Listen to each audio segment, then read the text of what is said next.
할렐루야. 하나님께서 여러분 한 사람 한 사람을 향한 계획과 뜻을 가지고 계시고 여러분을 향하여서 변치 않는 사랑으로 사랑하시는 줄 믿습니다. 할렐루야. 하나님께서 지금도 여러분을 붙잡고 계시고 여러분의 마음을 아시고 여러분을 격려하고 축복하시는 줄 믿습니다. 네, 우리 오늘 이 시간은 하나님의 은혜의 경륜, 하나님의 은혜의 경륜이라는 제목으로 하나님 말씀 나누도록 하겠습니다. 얼마 전에 우리 교회 아이들과 이 팥빙수 대회를 하고 집으로 돌아오는 길에 저희 집 큰아이가 제게 물었습니다. 아빠는 어른이 되어서 지금 생각해 볼 때 아빠가 어렸을 때 이것을 했더라면 또는 이것을 하지 않았더라면 지금보다 더 나은 삶을 살고 있지 않을까 그렇게 생각해 본 적이 있으십니까? 하고 물었습니다. 제가 여러분께 묻겠습니다. 여러분 혹시 과거를 돌아보시면서 내가 이것만 했더라면 아니면 내가 저 남편만 만나지 않았더라면 하고 이렇게 그때 그런 일만 없었더라면 그때 그런 일만 있었더라면 지금보다 더 나았을 텐데 하고 생각해 보면서 혹시 후회를 하신 적이 있으십니까? 저는 간혹 그런 생각을 합니다. 제가 어렸을 때부터 책을 많이 읽었더라면 좀 더 아는 것도 많고 좀 더 말을 잘하는 그런 사람이 되진 않았을까 이렇게 생각을 할 때가 있습니다. 또 영어를 생각해 보면 제가 그래도 나는 영문학과 출신입니다. 대학교 때 그때 학교에 갔을 때만이라도 좀 열심히 했다면 지금 한글과 영어를 동시에 사용할 수 있는 그런 실력자가 되지 않았을까 이런 생각을 할 때가 있습니다. 지금도 간혹 그런 생각을 한 번씩 합니다. 하지만 그런 생각들이 항상 따라오는 제 결론은 제가 책을 많이 읽었더라면 아마 제 잘난 맛에 목회자의 길을 걸어가려고 했을까?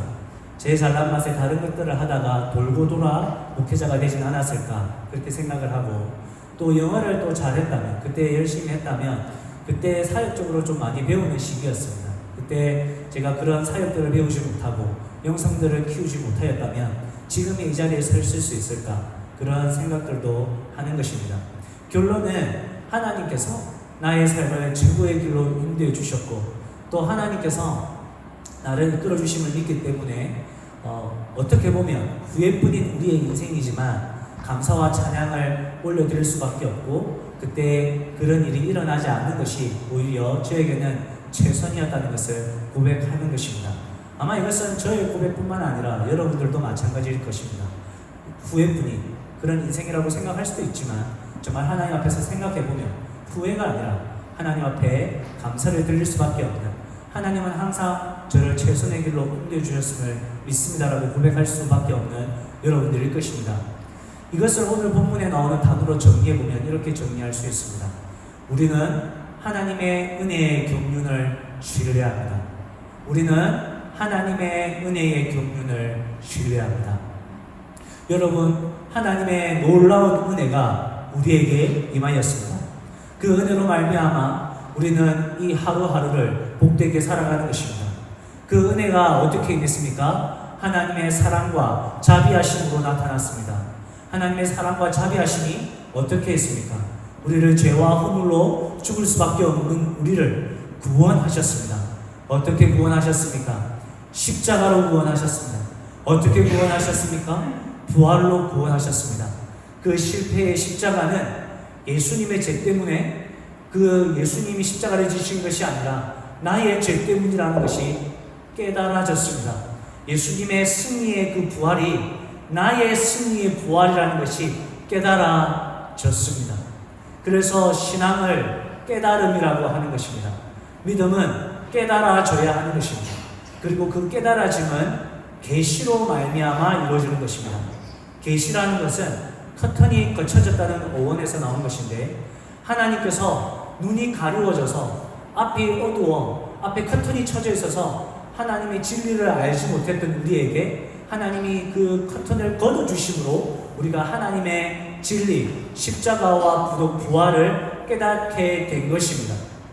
그러면 그 깨달아지지 않은 그 하나님의 진리를 우리는 무엇이라고 합니까? 그것을 비밀이라고 하는 것입니다.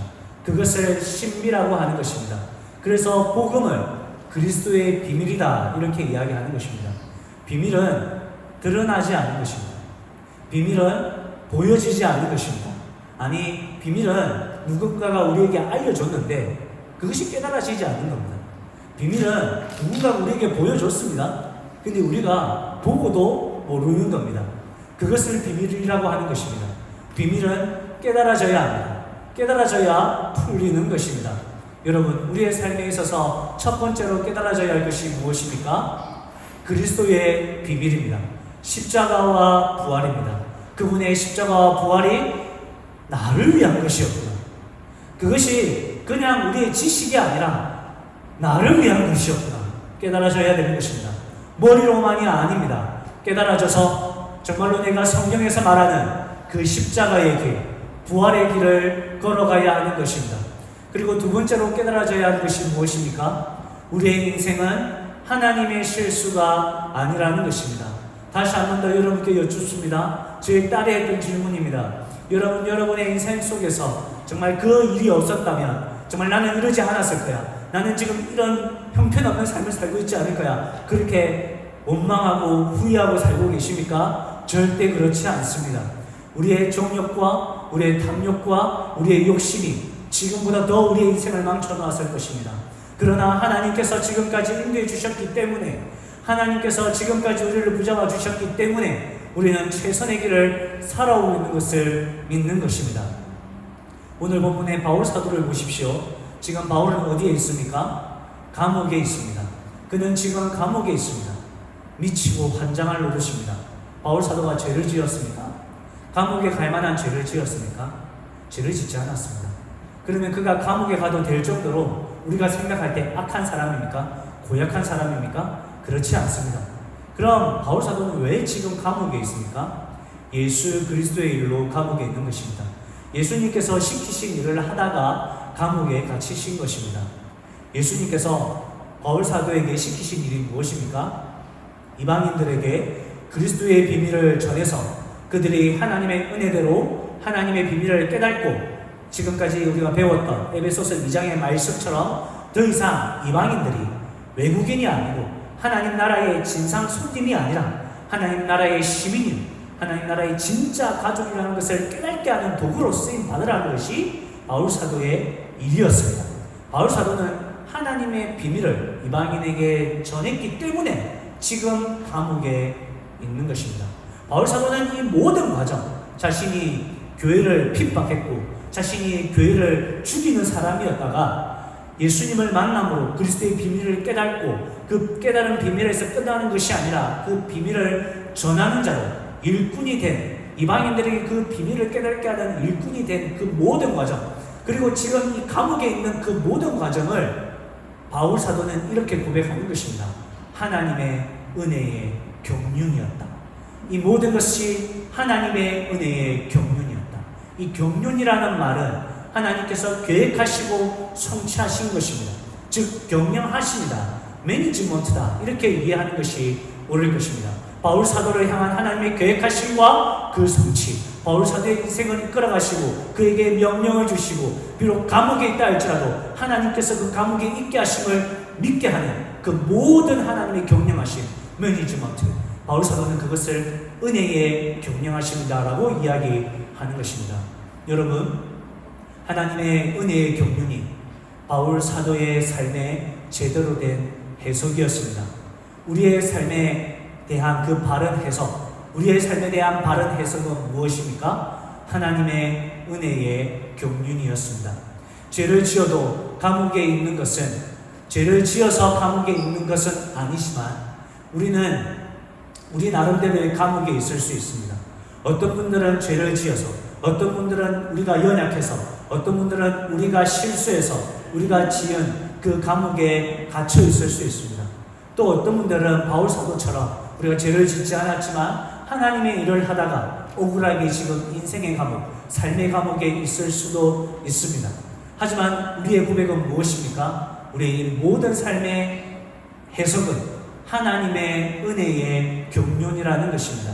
이전에 우리가 무엇인가를 더 했다고 지금보다 더 나은 삶을 살 수 있을 것이다, 그렇게 말할 수 없는 것은 우리의 인생의 여정을 돌아볼 때 하나님이 아니었다면, 우리는 지금 이 자리에 있을 수 없기 때문입니다. 따라서 이전에 그렇게 실패했던 것, 따라서 이전에 내가 그 사람을 만났던 것, 따라서 지금 내가 이 밴쿠버에 살고 있는 것, 그리고 내가 지금 생각할 때 정말 후회되는 그 모든 것들은 예수님께서 나를 예수님의 사람으로 세우고 예수님의 일을 하게 하기 위한 하나님의 은혜의 경륜이었다. 우리는 그렇게밖에 해석할 수밖에 없는 것입니다. 그래서 제가 저희 딸에게 그렇게 이야기를 해주었습니다. 아빠도 간혹 그런 생각을 한다. 책 읽기와 영어, 그것은 내 인생의 아쉬움으로 남는 것이다. 하지만 아빠는 후회함은 없다. 하나님께서 아빠의 삶을 아빠에게 있어서 최고의 삶으로 인도해 주셨음을 믿기 때문이다. 너도 그런 생각이 들 것이다. 내가 지금 이 선택을 하면 나중에 평생 후회하진 않을까? 내가 지금 이렇게 하지 않았기 때문에 내가 돌아보아 나의 인생이 실패했다고 내가 말하지 않을까? 내가 지금 이 선택을 하면 평생을 안전하게 살 수 있지 않을까? 저희 딸이 실제로 그렇게 생각하고 있습니다. 그래서 제가 이야기했습니다. 너는 그렇게 생각하겠지만 그런데 그런 생각은 안 하는 게 좋다. 왜냐하면 하나님께 있어서 우리는 하나님이 우리의 삶을 최고로 인도하시기 때문이다. 내가 하나님 앞에 선택되고 하나님 앞에서 내가 자녀로 살아간다는 것은 하나님이 나를 책임진다는 것이다. 그래서 너에게 있어서 가장 중요한 것은 내가 이렇게 하면 실패한 것 아닐까? 나는 염려하는 것이 아니라 나의 삶을 인도하시는 분이 하나님이심을 믿고 정말 하나님 보시기에 기뻐하시는 선택을 하면 그것으로 끝나는 것이다. 그 이후에 그 결과와 그 모든 과정들은 하나님께서 책임지신다. 그래서 너는 말씀을 기준으로 하나님이 기뻐하시는 그냥 그 선택하는 것에서 너의 임무는 끝이 나는 것이다. 나머지는 하나님께 맡겨드려야 한다라고 대답을 했습니다. 여러분, 하나님의 은혜의 경륜이 우리의 삶에 흐르고 있습니다. 염려하지 마십시오. 주님의 비밀을 깨달은 자로서 예수님의 일꾼으로 살아가시는, 그리고 하나님의 일꾼으로 살아가시면서 항상 기뻐하시고 항상 감사하시고 항상 기도하시는 그런 여러분들 되시기를 주님의 이름으로 축복합니다. 이어서 우리가 살펴볼 말씀은 예수님의 일꾼된 바울 사도가 이방인에게 전한 그리스도의 풍성함과 하나님 속에 감춰져 있던 비밀의 경륜을 드러내는 것이 그것이 무슨 말인가 하는 것입니다. 여러분, 그리스도의 풍성함이 무엇입니까? 여러분은 예수 그리스도를 믿고 무엇이 풍성해졌습니까? 생각해 보셨습니까? 여러분 예수님 때문에 복 받았다 생각하는데 여러분 무슨 복을 그렇게 받았고 무엇이 그렇게 여러분 삶에 부유하게 되셨습니까? 첫 번째로 구원의 은혜가 우리에게 풍성하게 임했습니다. 우리의 삶에 구원의 기쁨이 넘칩니다. 우리의 삶에 구원의 영광이 풍성합니다. 그리스도 예수님 때문에 구원받아 우리가 영적으로 얼마나 풍요로운 삶을 살고 있습니까? 우리에게는 그리스도로 인해 구원의 은혜가 있습니다. 그 구원의 은혜 때문에 우리에게 지금 있을 수 있는, 웃을 수 있는 일이 하나도 일어나고 있지 않지만 우리는 기뻐 뛰며 춤출 수 있는 것입니다. 또 우리는 무엇이 풍성합니까? 죄와 사망으로부터 해방된 자유감이 풍성한 것입니다.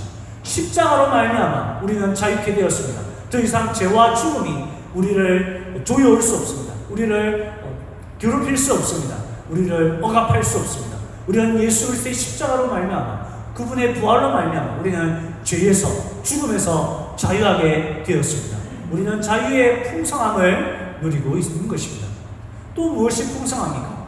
평화가 풍성합니다. 그리스도의 평화가 풍성합니다. 하나님과 사귐이 있고 성도와 성도 간의 사귐이 풍성한 것. 왜 그렇습니까? 평화가 있기 때문입니다.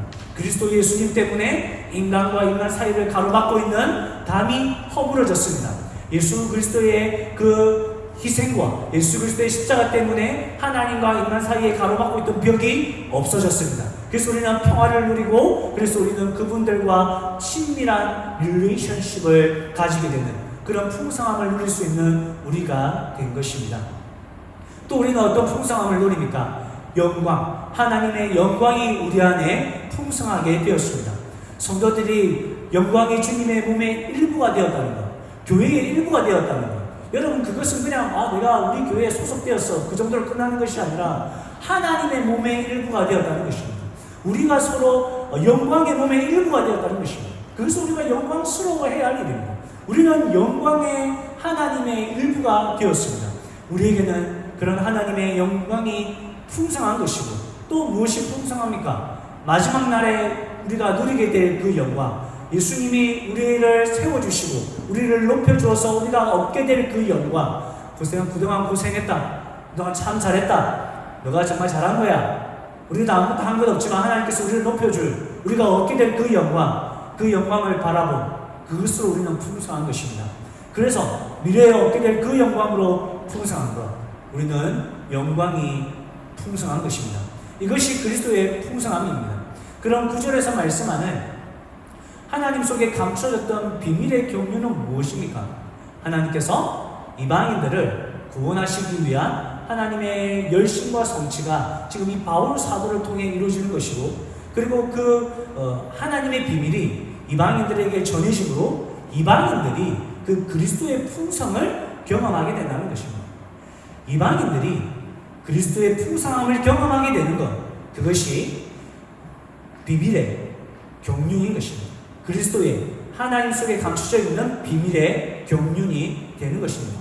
따라서 그리스도의 풍성함을 경험한 그리스도인들은 이제 어떻게, 무엇을 누리며 살아갑니까? 10절의 말씀, 교회로 말미암아 하늘에 있는 통치자들과 권세들에게 하나님의 각종 지혜를 알게 하는 일이 일어나게 되는 것입니다. 무슨 말입니까? 하늘에 있는 통치자들과 권세자들은 누구입니까? 에베소서에 나오는 하늘에 있는 통치자들과 권세자들은 악한 영적 세력들을 의미합니다. 뿐만 아니라 악한 영적 세력들에게 붙잡혀져 있는 이 땅의 통치자들, 이 땅의 권세자들, 이 땅에 큰 소리치며 살아가는 사람들, 그 사람들을 포함한 악한 영적 세력들을 말씀하는 것들입니다. 그런 악한 권세들이 어떻게 됩니까? 우리를 통하여서 하나님의 지혜를 알게 됩니다. 예를 들면 이런 것입니다. 프랑스에 가면 떼제 공동체라는 곳이 있습니다. 개신교의 교회 일치 운동을 지지하면서 형성된 프랑스 수도회입니다. 그 수도회에 김기성 목사님이라는 분이 잠시 머물게 되셨습니다. 머무는 기간 중간에 그 수도원 원장님과 또 거기서 일하는 그분들이 저녁 식사에 이 목사님과 거기에 손님으로 온 몇몇 목사님과 사람들을 초대했습니다. 그래서 맛있게 저녁을 먹고 난 이후에 돌아가면서 이 수도원에서 깨달은 것들을, 또 경험한 것들을 하나씩 나누게 하셨습니다. 그렇게 한 사람씩 이렇게 내가 이거 보니까 너무 좋고 리프레시가 되고, 또 하나님과의 관계를 다시 확립하고 이제 이런저런 고백들을 하게 되었는데, 어떤 미국 목사님 차례가 되었을 때 이 미국 목사님이 그렇게 이야기했습니다. 저는 제가 여기서 받은 그런 경험들을 나누기보다 제 옆에 있는 이 학생의 이야기를 들려주는 것으로 제 이야기를 대신하겠습니다. 그리고는 그 학생이 일어나서 자신의 이야기를 하기 시작했습니다. 저는 얼마 전에 이 떼제 공동체에 제 친구와 함께 왔습니다. 좋은 시간을 보내고 다시 돌아갔습니다. 그런데 그때 함께 온 친구가 얼마 전에 총에 맞아서 하늘나라에 갔습니다. 도무지 이해할 수 없었습니다. 하나님이 계시다면 어떻게 그런 일이 일어날 수 있는가? 하나님이 계시다면 어떻게 그 사건에 방관하실 수 있는가? 그는 하나님에 대한 의심이 들었고, 그는 너무나 큰 괴로움에 빠져 있었습니다. 그런데 그때 누군가가 다시 한 번 더 이 공동체에 가지 않겠느냐, 떼제 공동체에 가지 않겠느냐 권유를 했을 때 처음에는 오지 않으려고 했습니다. 그런데 2005년도에 이 떼제 공동체 안에서 어떤 한 수도사가 설거지를 하다가, 기도를 하다가 갑자기 그 손님으로 온 어떤 여자분에 의해서 죽임을 당하는, 살해를 당하는 일이 있었습니다. 그리고 그때 이분들이 어떻게 그것을 극복했는지 이 학생이 알고 싶었던 겁니다. 분명히 이 공동체에는 그 수도사가 죄를 지은 것도 아니고 기도하다가 그렇게 갑자기 손님으로 온 분에게 당해서 하늘나라에 가게 되었는데 큰 충격이었었던 건데, 이 공동체는 어떻게 이 어려움을 이겨냈는가, 이 학생이 알고 싶었던 겁니다. 그래서 오게 되었다는 것입니다. 그래서 그때 이 수도원의 원장님이 그 학생을 위로하고 그렇게 이야기해 주었습니다. 우리도 우리 혼자였다면 그 고통을 견디기 어려웠을 것입니다. 하지만 옆에 있는 우리 형제들이 있었기 때문에 그 고통을 이겨낼 수 있었습니다. 그 모임을 마치고 우리 한국에서 오신 그 김 목사님이라는 분이 그 미국에서 온 그 학생에게 물었습니다. 학생, 답을 찾았는가? 그 학생이 대답했습니다. 답을 찾지는 못했습니다. 하지만 마음의 평안을 얻었습니다. 그렇게 공동체, 즉 교회가 주는 위로, 세상이 줄 수 없는 위로, 그것이 하나님의 지혜라는 것을 하나님께서 오늘 본문 말씀을 통해서 우리에게 말씀하는 것입니다. 여러분, 우리 교회도 충분히 그럴 수 있습니다. 왜요? 우리도 우리 안에 그리스도의 풍성함을 소유하고 있기 때문입니다. 우리 교회도 충분히 이 세상에 위로를 전할 수 있습니다. 왜요? 우리 속에 감춰져 있던 비밀의 경륜이 무엇인지 우리는 알 수 있기 때문입니다. 예를 들면 우리가 어떻게 우리 삶 속에서 우리 교회로서 우리가 하나님의 비밀을 맡은 자인지, 우리가 그리스도의 일꾼인지를, 또 그리스도의 풍성함이 무엇인지를 나타낼 수 있습니까? 우리 삶에 웃을 일이 하나도 없지만 싱글벙글 웃으면서 우리에게 있는 구원의 풍성함을 드러낼 수 있을 것입니다. 세상 사람들이 볼 때 우리가 완전히 다시는 일어설 수 없는 그런 상황 가운데 처해 있어서 저 사람은 다시 일어서지 못할 거예요. 저 사람은 하나님을 욕하면서 아마 교회를 떠날 거예요.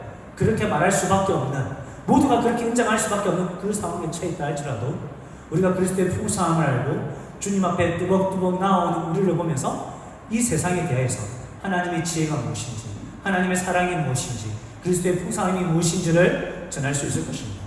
여러분, 우리가 교회입니다. 여러분 한 사람 한 사람이 교회입니다. 이 세상을 향하여서 하나님의 지혜를 우리가 나타내 볼 수 있습니다. 그리고 우리가 그런 하나님의 지혜로 부름을 받았습니다. 여러분 어떻게 해야겠습니까? 강하고 담대하십시오. 여러분 어떻게 해야 되겠습니까? 믿음과 확신을 가지고 하나님 앞에 나아가십시오. 여러분 어떻게 해야겠습니까? 하나님 앞에 간절한 마음으로 나아가 하나님으로부터 흘러나오는 생명과 능력을 공급받으시고, 그리고 이 세상에, 그리고 우리의 자녀들에게, 우리의 가족들과 우리 교우들에게 그리스도의 풍성함이 무엇인지를 보여줄 수 있는 여러분 되시기를 축복합니다. 그 길이 비록 어렵고 힘든 길이지만 하나님께서 축복의 길로 우리에게 예정하신 길이고 우리에게 행복의 길이 될 줄 믿습니다. 우리 그 믿음을 가지신 분들은 다 같이 찬송가 384장 우리 2, 3절 찬양하면서 하나님 나의 걸어온 길과 내가 걸어가야 할 길이 어딘지를 알게 하셨으니 그렇게 나아가겠습니다. 그리고 고백을 담아 찬양하겠습니다.